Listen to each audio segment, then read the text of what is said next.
Assalamualaikum warahmatullahi wabarakatuh. Perkenalkan, nama saya Indah Nur Azizah, NIM 2041050100094 dari kelas Perbankan Syariah 3. Di sini saya akan membahas materi 6 tentang teori tabungan dan investasi dalam ekonomi Islam.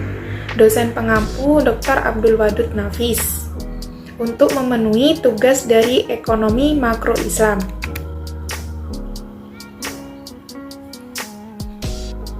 Yang pertama, saya akan membahas tentang definisi tabungan dan investasi dalam ekonomi konvensional dan ekonomi Islam. Yang kedua, saya akan membahas tentang teori tabungan dan investasi dalam ekonomi konvensional. Yang ketiga, saya akan membahas tentang teori tabungan dan investasi dalam ekonomi konvensional.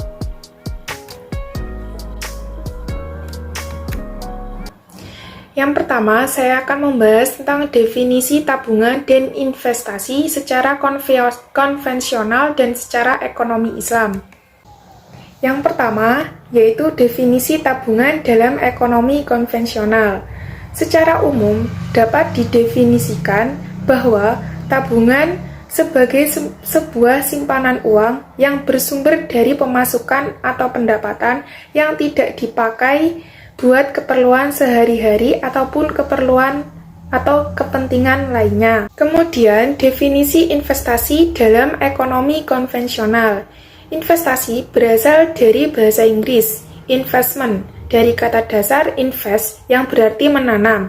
Secara istilah, investasi adalah barang tidak bergerak atau barang milik perseorangan atau perusahaan yang dimiliki dengan harapan untuk mendapatkan pendapatan periodik atau keuntungan atas penjualan dan pada umumnya dikuasai untuk periode yang relatif panjang.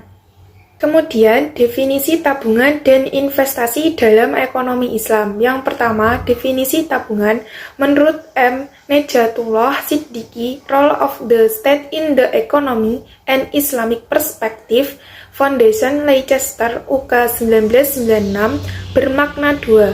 Yang pertama, tabungan yang ditujukan untuk berjaga-jaga, dan arti yang kedua, tabungan yang ditujukan untuk investasi. Kemudian, investasi menurut Islam adalah penanaman dana atau penyertaan modal untuk suatu bidang usaha tertentu yang kegiatan usahanya tidak bertentangan dengan prinsip-prinsip syariah, baik objeknya maupun prosesnya. Pembahasan yang kedua yaitu teori tabungan dan investasi dalam ekonomi konvensional. Teori tabungan dalam ekonomi konvensional. Dalam konsep ekonomi konvensional, terdapat beberapa faktor yang menentukan seseorang memilih untuk menabung. Di antaranya, yang pertama, kekayaan yang telah terkumpul, 2. Suku bunga, 3. Sikap berhemat, 4. Keadaan perekonomian, 5. Distribusi pendapatan, yang keenam, tersedia tidaknya dana pensiun yang mencukupi. Kemudian, teori investasi dalam ekonomi konvensional. Investasi adalah investasi bruto oleh perusahaan, yaitu jumlah nilai pasar dari bangunan-bangunan dan peralatan-peralatan yang tahan lama, serta perubahan di dalam nilai persediaan perusahaan atau inventory. Jadi, investasi bruto meliputi pembangunan pabrik, pembelian mesin-mesin yang baru, dan pembangunan rumah baru, serta tambahan persediaan perusahaan. Pembelian rumah oleh seorang pribadi tidak dimasukkan sebagai investasi, melainkan konsumsi. Sedangkan pembelian rumah oleh perusahaan untuk karyawan-karyawannya dapat dikatakan sebagai investasi. Jadi, yang mengadakan investasi hanyalah perusahaan, karena investasi adalah menanam modal untuk menghasilkan kembali. Di setiap perusahaan, setiap kali tentu saja ada barang-barang yang harus diperhitungkan penyusutannya. Investasi kotor atau bruto dikurangi dengan penyusutan adalah investasi neto atau bersih. Kemudian, di dalam investasi ada bentuk pengeluaran investasi. Yang pertama, investasi tetap atau bisnis. Yang kedua, investasi residensial. Yang ketiga, investasi persediaan.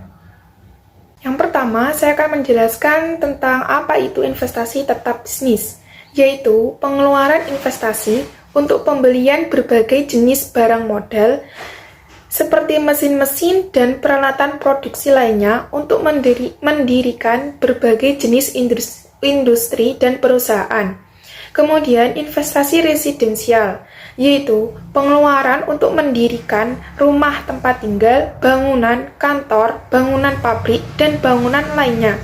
Kemudian investasi persediaan, yaitu berupa pertambahan nilai stok barang yang belum terjual, bahan mentah, dan barang yang masih dalam proses produksi pada akhir tahun perhitungan pendapatan nasional.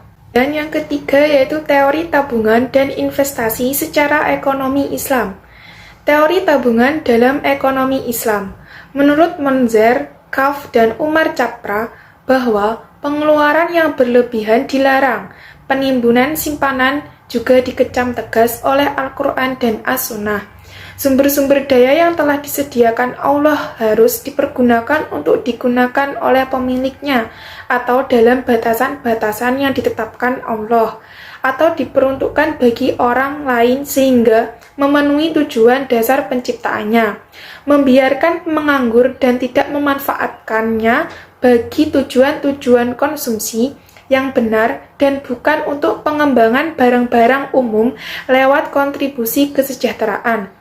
Misalnya zakat, sedekah, atau pembayaran semacamnya, atau untuk investasi produktif, telah dikecam oleh Islam. Dan di sini, tabungan dalam Islam jelas merupakan sebuah konsekuensi atau respon dari prinsip ekonomi Islam dan nilai moral Islam yang menyebutkan bahwa manusia haruslah hidup hemat dan tidak bermewah-mewah, karena Allah sangat mengutuk perbuatan israf atau pemborosan dan tabzir atau menghambur-hamburkan harta tanpa guna, serta mereka atau diri sendiri dan keturunannya dianjurkan ada dalam kondisi yang tidak fakir. Jadi, dapat dikatakan bahwa motivasi utang orang menabung di sini adalah nilai moral hidup sederhana atau hidup hemat, dan keutamaan tidak fakir, serta efek zakat terhadap tabungan akan mendorong umat Islam untuk lebih sering melakukan investasi sehingga akan mengurangi kesenjangan sosial yang ada. Kemudian, teori investasi dalam ekonomi Islam. Teori investasi dengan pendekatan ekonomi Islam tentu berbeda dengan teori investasi konvensional. Perbedaannya karena fungsi investasi dalam ekonomi konvensional dipengaruhi tingkat suku bunga. Hal ini tentunya tidak berlaku dalam pendekatan ekonomi Islam. Di sini sudah jelas bahwa investasi dalam ekonomi Islam adalah fungsi dari tingkat keuntungan yang diharapkan. Tingkat keuntungan yang diharapkan tergantung pada keuntungan relatif antara investor dan penyedia dana sebagai mitra usaha. Tingkat zakat dan biaya lain atas dana yang tidak atau kurang produktif juga berpengaruh atas keputusan investasi. Fungsi investasi dengan pendekatan ekonomi Islam tentu berbeda dengan fungsi investasi dengan pendekatan ekonomi konvensional. Perbedaannya karena fungsi investasi dalam ekonomi konvensional dipengaruhi tingkat suku bunga. Hal ini tentunya tidak berlaku dalam pendekatan ekonomi Islam. Sekian dari presentasi saya, kurang lebihnya saya mohon maaf. Wassalamualaikum warahmatullahi wabarakatuh.